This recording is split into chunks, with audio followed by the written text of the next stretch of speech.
Welcome back, everybody. Here we are with another one. Let's get into it. I'm gonna start with Ezra Levant talking about Tamara Leach's court date today. Shocking news, at least for me and the many fans of Tamara Leach were standing outside the Ottawa Courthouse, where in the last 5 minutes, Judge Heather Perkins McVeigh said that she has convicted both Tamara Leach and Chris Barber, the two figureheads of the trucker convoy, convicted them in the first of a series of counts involving their role in the trucker convoy in this city some 3 years ago. I have to tell you, I'm shocked by that. I thought that perhaps Chris Barber may have been convicted because some of his language was more florid about walking down the city and wrecking things. Some of those transcripts were read back by the judge today, but I'm truly astonished that Tamara Leach was convicted. Tamara Leach, whose only statements were about peace and love. She literally would talk that way about keeping your spirits high and let's be peaceful and loving. I called her the spiritual leader of the truckers. It was some astonishing logic used by the judge, in my view. For example, here's one of the reasons the judge is convicted. She said that Tamara Leach was told by police that the truckers had to move their trucks and to de-escalate the protest because it was causing problems, and Tamara Leach agreed to help. Now, you might think that that's proof that Tamara Leach was on the side of the good guys, but the judge said no. It showed that Tamara Leach knew that there was a problem of mischief in the city that she had to fix. So by crowdfunding for the truckers and by encouraging the truckers and using the phrase "hold the line," she knew she was committing a crime because she knew there was a problem because she was helping to solve it. I found that upside down logic. It really irritated me that the phrase "hold the line" was taken by the judge as proof that Tamara Leach was inciting mischief. Hold the line, a most innocuous phrase, a generic phrase, a phrase that was even used by police during the convoy. Imagine being convicted of mischief, in part because you said the words "hold the line" in the same country where there are pro-Hamas protests, where they chant things like "from the river to the sea," which means to genocide all the Jews, ethnically cleanse all the Jews of Israel, or Intifada revolution. That's an anti-Semitic pogrom. So you hear those violent chants throughout this country on street protests and universities, and not a thing. But Tamara leads the greatest peaceful protest in a generation, and because she says "hold the line," the judge uses that as one of the reasons to convict her.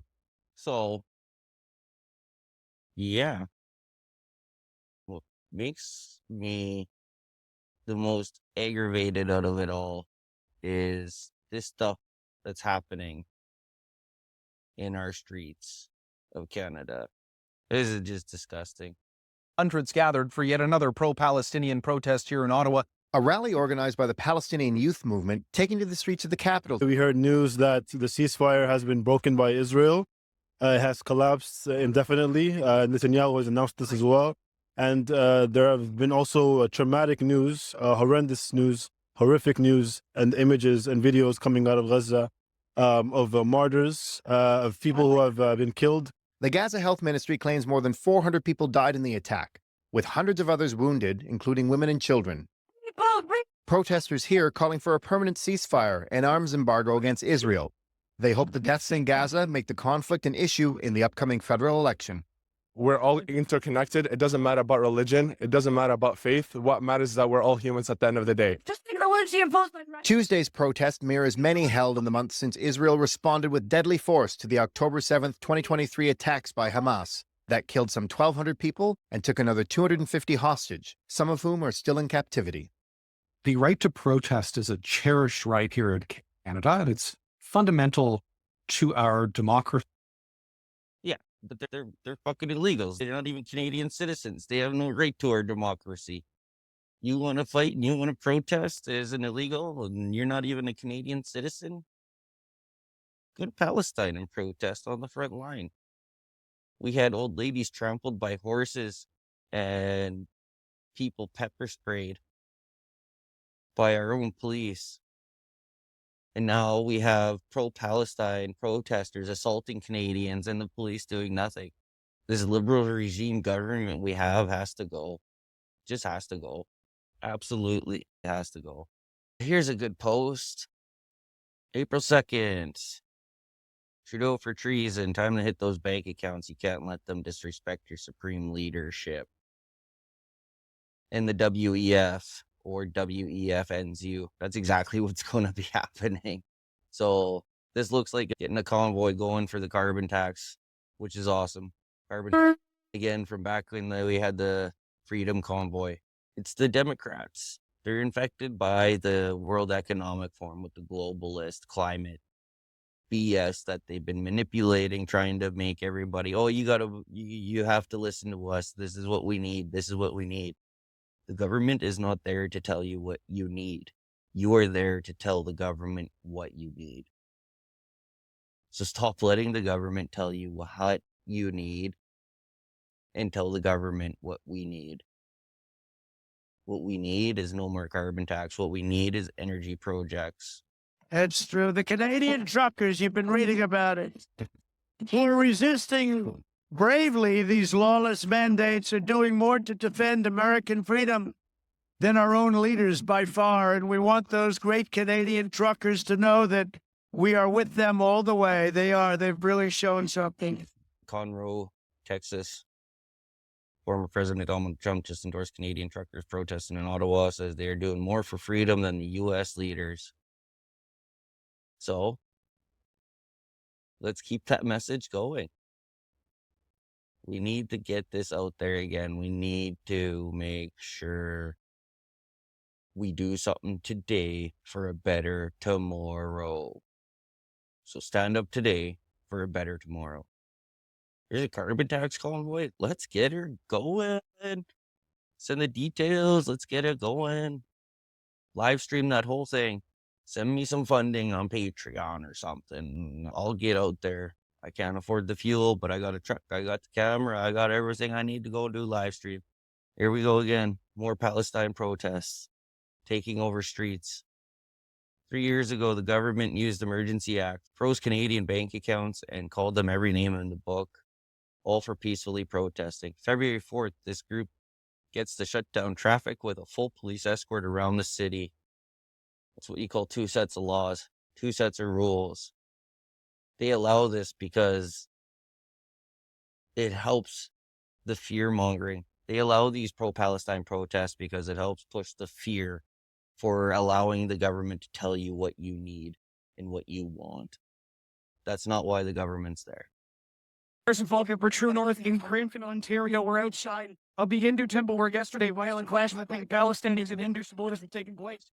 We're now seeing an unbelievable situation. Protesters have now entered the street. They tried to set a blockade, and they've been shouting at Buell police. They have to stand down. This is an unbelievable scene. Absolutely disgusting. Absolutely disgusting.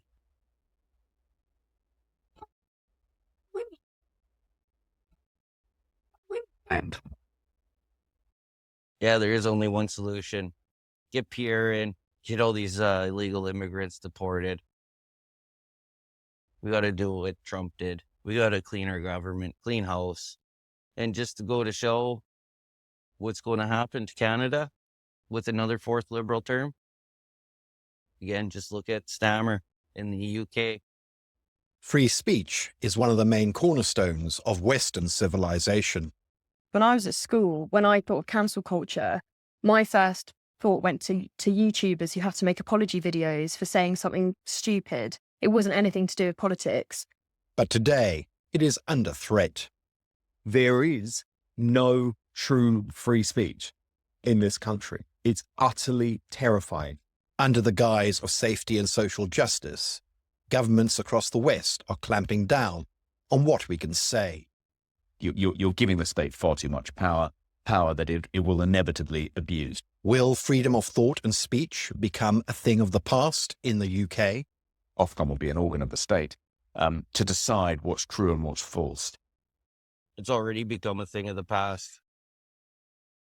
Robinson's case was heard in the Royal Court of Justice earlier today in London. His lawyers are challenging Keir Starmer's government and the governor of the prison in Woodhill for the torture treatment of Tommy and the drama across the whole day will be discussed. torture treatment for having free speech, speaking his thoughts. That's why I got the mask on. I can't speak freely without having to hide my identity in Canada because I don't want to go to jail and end up in solitary. It's fucked up, right? Like, that's fucked up. That's what our country's come. This World Economic Forum is just garbage. This, we are talking about the Secretary of Justice Secretary, Shabana Mahmood, and of course, her colleagues, because things seem to be getting better, worse under this Labour government. If he applies that matrix autonomy, well, maybe he's more sympathetic. I might not agree with them, but if this charge is strengthening their right to protest, again, if he's being a principled precedent follower, if he applies that matrix autonomy, well, maybe he's more sympathetic. If he's a free speecher and a political protest supporter, maybe he's more sympathetic to Tommy. I don't know. You don't want to read too much into it because he is guided by the facts and the law. But the things I could divine about him just by a quick Google, I thought this isn't a bad judge. So once again, big shout out to Ezra Levant, who came all the way from Canada. So I had to steal his work because I couldn't be there. Dan Wooten as well. Let's not forget, Ezra has been loyal and a good friend for a very long time to Tommy. And that's, again, massive credit. But Dan Wooten, someone who people could have said, oh, all he has to do is just grovel back and go back to the mainstream media. He's still got friends there. He's completely now burned all those bridges because he knows he doesn't need the mainstream media anymore. So he's actually being independent and he's doing what is right. So he decided to go there, even though he's now got a target on his back for being in that courtroom, in the gallery. But he did it. So also massive thank you to Dan Wooten. What we were supposed to be getting today after the trial was a verdict, the actual decision, judgment by the judge. But unfortunately, that didn't happen. So, yeah, the judge did a ruling the next day. He had another half-day court, and he ruled against Tommy Robinson, and he was left in solitary confinement, saying that they're all within their right to leave him locked up 23 and a half hours a day for days on end. Solitary is only supposed to be like a 2-week thing or, 28 days tops.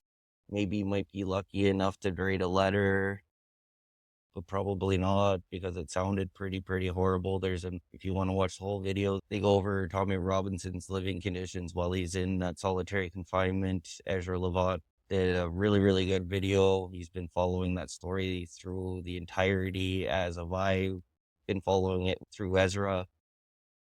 I started following when he was just under 780,000 subscribers, and he's been growing 1,000 subscribers every couple of days ever since. So he's got a lot of good world news, not just for UK European, but he does cover a lot of the world news, and very good resource. Suggest you guys check him out. Thanks for tuning in. If you watch this long, don't forget to like and subscribe and ring that bell to stay up to date.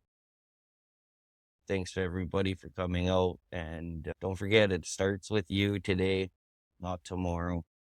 Let's make a change for a better future today.